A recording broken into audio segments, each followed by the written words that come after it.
రేపు మంగళవారం అలానే కాకుండా సంకష్టహర చతుర్థి కాబట్టి ఏంటంటేనండి మర్చిపోకుండా నిమ్మకాయను ఈ ప్రదేశంలో పడేయండి. 2 నిమిషాల్లో మీకు అదృష్టం పడుతుంది, డబ్బు వస్తుంది. మనకేంటంటే కార్తీక మాసంలో వచ్చే సంకష్టహర చతుర్థికి చాలా ప్రాధాన్యత ఇస్తూ ఉంటారు. ఈ రోజు మనకేంటంటే మంగళవారంతో కూడి వస్తుంది కాబట్టి ఇంట్లో సింపుల్గా ఈ విధంగా మీరు పూజ చేసినా అలానే ఈ నిమ్మకాయ పరిహారం చేసుకున్న అద్భుతమైన ఫలితాలు అయితే వస్తాయి. అలా మీ యొక్క తలరాత మారిపోతుంది అని మనకు పురాణాలు చెబుతున్నాయి కాబట్టి ఈ విధంగా ఆచరించేసి ఫలితం పొందండి. అంటే ధన సమస్యని పోగొట్టుకోవచ్చు, అలానే కాకుండా ఏంటంటే మనకు మంచి ఫలితాలను కూడా తెచ్చిపెట్టుకోవచ్చు. ఒక్క నిమ్మకాయ మన జీవితాన్ని మార్చేసి మనకు అద్భుతాలను సృష్టిస్తుందని మనకు శాస్త్రం చెబుతుంది కాబట్టి మంగళవారం పూట నిమ్మకాయతో పరిహారం చేస్తే చాలా మంచిది. అందులో మనకేంటంటే కనుక తిదివార నక్షత్రం బాగుంది కాబట్టి చాలా మంచి రిజల్ట్ అయితే వస్తుందన్నమాట. అసలు ఈ పరిహారాన్ని ఎలా చేయాలనేది తెలుసుకునే ముందు ఒక చిన్న రిక్వెస్ట్ అండి, వీడియోని చివరి వరకు చూడండి, నచ్చితే లైక్ చేయండి, కొత్తగా చూస్తున్నట్టయితే సబ్స్క్రైబ్ చేసుకోండి. నార్మల్గా ఏంటంటేనండి నిమ్మకాయకు మనం పెద్దగా ఖర్చు పెట్టాల్సిన అవసరం లేదు. ఒక్క నిమ్మకాయని తీసేసుకొని మనం ఈజీగా పరిహారం చేసేసుకోవచ్చు. దీనితో పెద్దగా ఏంటంటే మనకు ఖర్చు కూడా కాదు, కానీ ఫలితం మాత్రం ఎక్కువగా వస్తుంది. నిమ్మకాయకు అతీత శక్తి ఉంటుంది, నిమ్మకాయ చాలా పవర్ఫుల్గా పరిగణిస్తారు కాబట్టి నిమ్మకాయతో ఏది చేసుకున్నా కానీ ఫలితాలు అయితే ఉంటాయన్నమాట. రేపు మనకు కార్తీక మాసంలో వచ్చే సంకష్టహర చతుర్థి కదా, దీనికి చాలా శక్తి ఉంటుంది. కొంతమంది ఏంటంటే ఇలా మనకు సంకష్టహర నోముని కూడా నోచుకుంటూ ఉంటారు. అలా కుదరని వారు ఏంటంటే కనుక ఇప్పుడు చెప్పే విధంగా చేసుకోండి. అలాగే కాకుండా ఏంటంటే కనుక ఈ విధంగా మీరు సింపుల్గా మీ ఇంట్లో పూజ చేసుకోండి. ఖచ్చితంగా గణపతి అనుగ్రహం కలిగి మీకు ఉండే ఇబ్బందులు కావచ్చు, ఆటంకాలు కావచ్చు, అడ్డంకులు కావచ్చు, ఇవన్నీ కూడా తొలగిపోవడానికి అవకాశం ఉంటుందన్నమాట. మీరు ఉదయాన్నే లేచి శుచిగా స్నానం చేయండి. స్నానం చేసేటప్పుడు కార్తీక స్నానం ఆచరిస్తే తప్పనిసరిగా ఏంటంటే కనుక రండి మీరు చల్లనీళ్ళతో స్నానం చేయండి. అంటే నార్మల్గా మీరు ఏంటంటే తెల్లవారుజామున స్నానం చేయకపోతే మీరు ఉదయమైనా సరే స్నానం చేసేటప్పుడు ఆ నీటిలో చిటికెడు పసుపు వేసుకోండి, కానీ చల్లనీళ్ళతో చేయండి, చాలా మంచిది. ఇక ఆ తర్వాత వచ్చేసి ఇంకొకటి ఏంటంటే కనుక ఇంటిని వాకిలి శుభ్రం చేసుకుని ఉతికిన బట్టల్ని ధరించుకోవాలి. చినిగినవి పాత బట్టల్ని ధరించుకొని పూజలు చేయకూడదు, అవి వాటికి ఏంటంటే కనుక పెద్దగా ఫలితాలు ఉండవు. ఇక ఆ తర్వాత ఏంటంటే కనుకనండి ఇలా ఈ విధంగా మనం ఆచరించుకొని మన పూజ గదిలో గణపతి పటం ఉన్నా లేదంటే కనుక లక్ష్మీ గణపతి పటం ఉన్నా పర్వాలేదు, పటాన్ని క్లీన్ చేసుకొని కుంకుమ పసుపుతో బొట్టు పెట్టుకోవాలి. అనంతరం వచ్చేసి ఏంటంటే కనుక గణపతి కండి నిండుగా పుష్పాలతో అలంకరించుకోవాలి. అలాగే కాకుండా ఇంకొకటి ఏంటంటే కనుక మీకు దొరికిన పుష్పాలతో గణపతిని అలంకరించండి, కానీ మందార పువ్వులతో ఎవరైతే ఈరోజు సంకష్టహర చతుర్థి రోజున గణపతిని అలంకరించుకొని ఇలా పూజించుకుంటారో మందార పువ్వులతో, వాళ్లకు తప్పకుండా గణపతి అనుగ్రహం కలుగుతుందని శాస్త్రం చెబుతుందన్నమాట. దొరికితే మందార పువ్వులతో అలంకరించేసుకోండి, సరిపోతుంది. ఇంకా అనంతరం వచ్చేసి ఏంటంటే సంకష్టహర చతుర్థి రోజునండి గణపతికి మనము కొబ్బరి నూనె దీపారాధన చేస్తే చాలా మంచిది. జీవితంలో ఏంటంటే కనుక ఉన్నత స్థాయికి ఎదగటానికి అవకాశం ఉంటుందన్నమాట ఈ దీపం, కొబ్బరి నూనె దీపం. అలా కుదరకపోతే నార్మల్గా ఎలాగైతే దీపం పెడతారో అలా పెట్టేసుకోండి, సరిపోతుంది. దీపం ఏంటంటే కనుక పెట్టిన తర్వాత మీరండి ఒక చిన్న బెల్లం ముక్కని కానీ లేదంటే కనుక అరటిపండుని కానీ నైవేద్యంగా పెట్టండి. దీపం ఒకటే పెట్టకూడదు. అగరవత్తులను వెలిగించిన తర్వాత దీపం పెట్టేసి కొబ్బరికాయ కొట్టవచ్చు. అలానే కాకుండా ఏంటంటే కనుక చిన్న బెల్లం ముక్క కూడా నైవేద్యంగా పెట్టవచ్చు. ఇలా చేసేసుకున్న తర్వాత ఏంటంటే హారతి ఇచ్చిన తర్వాత నమస్కారం చెప్పేసుకున్న తర్వాత ఏంటంటే మీరు ఒక 3 కానీ 5 కానీ గుంజీలు తీసేసి మీరేంటంటే కనుక సంకల్పం చెప్పేసుకోండి, సరిపోతుంది. చాలా మంచి రిజల్ట్ వస్తుందన్నమాట. అలానే కాకుండా సంకష్టహర చతుర్థి కాబట్టి పరమ పవిత్రమైనది కావున ఈరోజు తప్పకుండా ఏంటంటే కనుక నండి గణపతి మంత్రాన్ని పఠించాలి. ఓం గం గణపతే నమః, లేదంటే కనుక ఓం వక్రతుంటాయ నమః, లేకపోతే ఏంటంటే కనుక ఓం గణేశాయ నమః అనేసి ఇలా ఏంటంటే కనుక ఈ విధంగా మనం ఏంటంటే గణపతి నామాలను కనీసం 21 సార్లైనా సరే మనం ఏంటంటే మనసులో అంటే ఇలా అనుకుంటూ ఉండాలన్నమాట. గణపతి పటం ముందు కూర్చొని ఇలా మనం చెప్పుకోవడం వల్ల మన సమస్య అనేది తీరిపోతుంది. అలాగే కాకుండా చాలా మంది కూడా అండి ముడుపులు కడుతూ ఉంటారు. సంతానం కోసం, వివాహం కోసం, ఉద్యోగాల కోసం రకరకాలుగా ఈ రోజు ఏంటంటే నోము నోచుకుంటూ ఉంటారు. ఇలా సంకష్టహర నోము కూడా అంటూ ఉంటారు కదా. ఎవరి ఇష్టాన్ని బట్టి ఏంటంటే వాళ్ళు ఇలా ముడుపు కట్టడం, నోము నోచడం చేస్తూ ఉంటారు. కాబట్టి మీ ఇష్టాన్ని బట్టి మీకు ఏమైనా కోరికలు ఉంటే అవి తీరకపోతే ఈ విధంగా ఆచరించేసుకోండి, మీ కోరికలు ఖచ్చితంగా తీరిపోతాయి. సింపుల్గా ఈ విధంగా పూజ చేసుకోండి. కేవలం అంతేనండి. దీపం పెట్టేసి కొబ్బరికాయ కొట్టొచ్చు, లేదంటే అరటిపండు, లేకపోతే నార్మల్గా వచ్చేసి ఏంటంటే కనుక బెల్లం ముక్క నైవేద్యం పెట్టేస్తే సరిపోతుంది. కానీ ఉదయం సాయంత్రం ఖచ్చితంగా దీపారాధన చేసేసుకోండి. ఇక ఆ తర్వాత వచ్చేసి ఏంటంటే కనుక గణపతి అనుగ్రహం సంపూర్ణంగా కలుగుతుందన్నమాట. తులసికోట దగ్గర కూడా ఖచ్చితంగా అండి భర్త ఆదాయం పెరగాలి, భర్త ఆదాయం రెట్టింపు అవ్వాలి అనుకునే స్త్రీలు తులసికోట కూడా కోట దగ్గర కూడా ఏంటంటే దీపారాధన చేయాలి.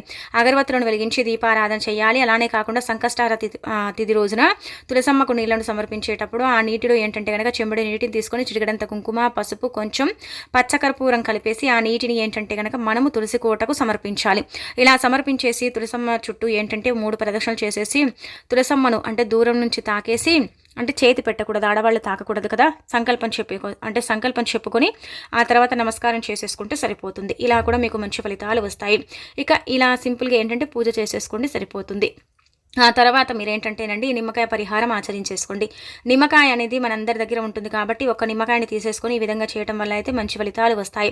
చాలామంది కూడా ఏంటంటే ధన సమస్యలతో కొట్టుమిట్టాడుతూ ఉంటారు. ఎంత సంపాదించినా సరే కానీ డబ్బు రాదు కదా, రాక ఇబ్బంది పడిపోతూ ఉంటారు. ఎలాగైనా సరే డబ్బు సంపాదించాలి, డబ్బు లేనే లేదు, నీళ్ళలాగా ఖర్చు అయిపోతుంది, ఎందుకు మాకే ఇలా జరుగుతుందని మనం బాధపడిపోతూ ఉంటాం కదండి. అలాంటప్పుడు ఏంటంటే కనుకనండి ఒక నిమ్మకాయని తీసేసుకొని ఈ విధంగా పరిహారాలు చేసుకుంటే మాత్రం బ్రహ్మాండమైన ఫలితాలు వస్తాయి. నిమ్మకాయ ఏంటంటే కనుక మనలో ఉండే కొన్ని కారాత్మక శక్తుల్ని దూరం చేస్తాయన్నమాట. నిమ్మకాయ మనకు తెలియకుండా మనకు ఏంటంటే కనుక కొంచెం ఒక్కొక్కసారి మనం డిప్రెషన్లోకి వెళ్ళిపోవటం, బాధలో ఉండటం, ఇబ్బందిగా ఉండటం, అలానే కాకుండా మనం కొంచెం డల్లుగా ఉండటం, ఇవన్నీ కూడా మనలో కనిపిస్తూ ఉంటాయి కదా సిమ్టమ్స్.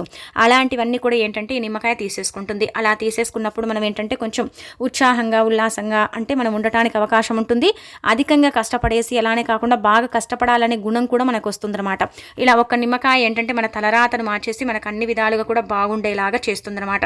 అందుకే ఎవరికైతే డబ్బు నీళ్ళలాగా ఖర్చు అయిపోతుంది, ఎంత సంపాదించినా కానీ చేతిలో చిల్లి గవ్వ మిగలటం లేదని బాధపడిపోతూ ఉంటారు కదా, అలాంటి వాళ్ళు ఈరోజు తిదివార నక్షత్రం బాగుంది కాబట్టి నిమ్మకాయ పరిహారం చేసేసుకోండి, సరిపోతుంది. ఒక్కటే నిమ్మకాయ తీసుకోవాలి. కానీ నిమ్మకాయ ఏంటంటే కనుక పరిహార పరంగా మనం చూసుకున్నట్టయితే పసుపు కలర్లో ఉండే నిమ్మకాయ తీసుకుంటే చాలా మంచిదండి, చాలా అద్భుతమైన ఫలితాలు అయితే వస్తాయన్నమాట. పసుపు కలర్లో ఉండే నిమ్మకాయకు అతీత శక్తి ఉంటుందన్నమాట. ఈ నిమ్మకాయతో మనం ఏం చేసినా కానీ ఖచ్చితంగా ఫలితం అనేది వస్తుంది. ఆ ఫలితాన్ని మనం చూసి ఆశ్చర్యపోగలుగుతామని చెప్పొచ్చు.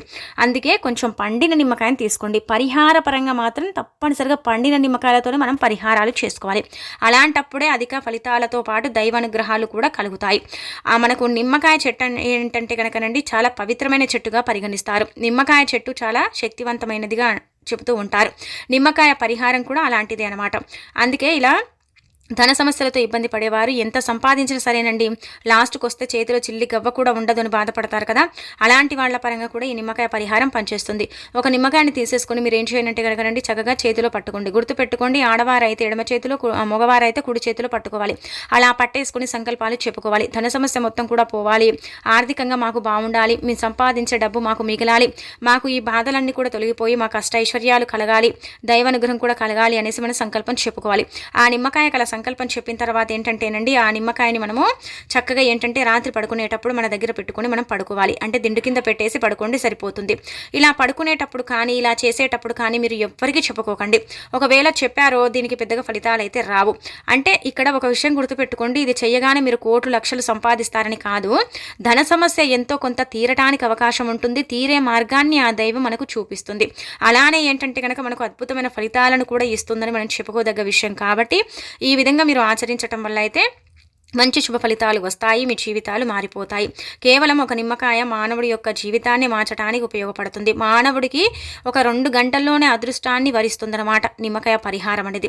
అందుకే ఈ విధంగా ఏంటంటే రాత్రికి పడుకునేటప్పుడు దిండు కింద పెట్టి పడుకుంటే మనకు దీనివల్ల ఇంకొక లాభం ఏంటో తెలుసా అండి, ధన సమస్య పోయేదే కాదు, ఏవైనా చెడు కళలు వచ్చినా ఏదైనా మనకు అంటే తెలియకుండా మనలో ఏదైనా అంటే ఇలా కారాత్మక శక్తులు ఉంటూ ఉంటాయి, కొంచెం నెగిటివ్ ఉంటూ ఉంటుంది కదా, అది కూడా ఆ నిమ్మకాయ తీసేసుకుంటుంది. ఇన్ని విధాలుగా కూడా మనకి నిమ్మకాయ పరిహారం అనేది పనిచేస్తుంది అనమాట. ఎన్ని విధాలుగా కూడా ఏంటంటే మనకు లాభాలను చేకూర్చే నిమ్మకాయ పరిహారాన్ని మీరు ఈ విధంగా ఆచరించుకోవటం వల్ల అయితే మంచి ఫలితాలను చూడగలుగుతారు. మంగళవారానికి సరి సమానమైన పరిహారం నిమ్మకాయ పరిహారం. మంగళవారం పూట ఇలా నిమ్మకాయతో పరిహారం చేస్తే తప్పకుండా ఫలితాలు అయితే వస్తాయి. అలాగే కాకుండా మన జీవితాలు కూడా మారుతాయి. ఈ పరిహారం చాలామంది కూడా మంగళవారం పూట ఆచరిస్తారని మనకు పరిహార శాస్త్రంలో చెప్పబడుతుంది. మీరు కూడా ధన సమస్య పోవాలని, మిగతా సమస్యలు కూడా తొలగిపోవాలని సంకల్పం చెప్పుకొని దిండు కింద పెట్టి పడుకొని తెల్లారి లేచిన తర్వాత ఆ నిమ్మకాయని మనం ఏంటంటేనండి చక్కగా ఏదైనా ఒక చెట్టు మొదట్లో వేసేసి మళ్ళీ మనము స్నాన కార్యక్రమాలు చేసుకొని మనం దేవుణ్ణి అంటే దర్శించుకుంటే సరిపోతుంది. చాలా అద్భుతమైన ఫలితాలను అయితే మనం చూడగలుగుతాం. ఈ పరిహారం చేసిన తర్వాత ఏంటంటే ఒక్కసారికి ఫలితం అయితే రాదు, కొంచెం సమయం పడుతుంది. కాకపోతే ఏంటంటే కనుక అదృష్టం అయితే వరిస్తుంది. అలానే సమస్య నుంచి మెల్లిమెల్లిగా మనం బయటపడటానికి అవకాశం అనేది ఉంటుందని మనకు పరిహార శాస్త్రమే చెబుతుందన్నమాట.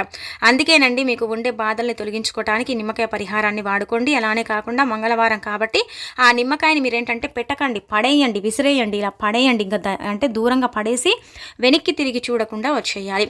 అలా వచ్చినప్పుడే మనకు ఫలితాలైతే ఉంటాయి. ఆ ఫలితాలను మనం చూడగలుగుతాం. కాబట్టి ఇలా మీరు తప్పకుండా ఆచరించుకోండి. ఇంకా ఈ పరిహారం అయితే చక్కగా మీకు ఉపయోగపడుతుందండి.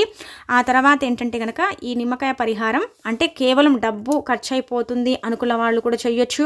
లేదంటే కనుక ఎక్కువగా బాధలో, డిప్రెషన్లో, ఇబ్బందులో ఉన్నామనుకునే వారు కూడా చేయొచ్చు. కేవలం అండి ఒకసారి మీరు గుర్తుపెట్టుకోండి, ఈ పరిహారం ఏంటంటే కనుక ఏదైనా చెడు కళ పదే పదే వచ్చి ఇబ్బంది పెడుతున్నా, లేదంటే ఆ కళల్లో మిమ్మల్ని తెలియకుండా ఏదైనా ఆత్మలు వచ్చి మిమ్మల్ని ఇబ్బంది పెడుతున్నా సరే, ఒకసారి మీరు చేయండి. కావాలంటే ఒక నిమ్మకాయని తీసుకొని ఎడమ చేతిలో పట్టుకొని సంకల్పం చెప్పుకొని ఆ తర్వాత దిండు కింద పెట్టి పడుకోండి. చూడండి, మళ్ళీ మీ దగ్గరికి ఆత్మలు కానీ, భూతాలు కానీ, పేతాలు కానీ రాకుండా ఉండటానికి ఉపయోగపడుతుందన్నమాట. వెంటనే తెల్లారి లేచామా, దాన్ని పడేసామా, ఇంకా గమ్మునైపోయామా, ఇంతేనండి. చాలా ఈజీగా పనిచేస్తుంది పరిహారం. ఈ పరిహారం సాధువులు, మునులు వీళ్ళందరూ కూడా చేస్తారని పరిహార శాస్త్రంలో చెప్పబడుతుంది.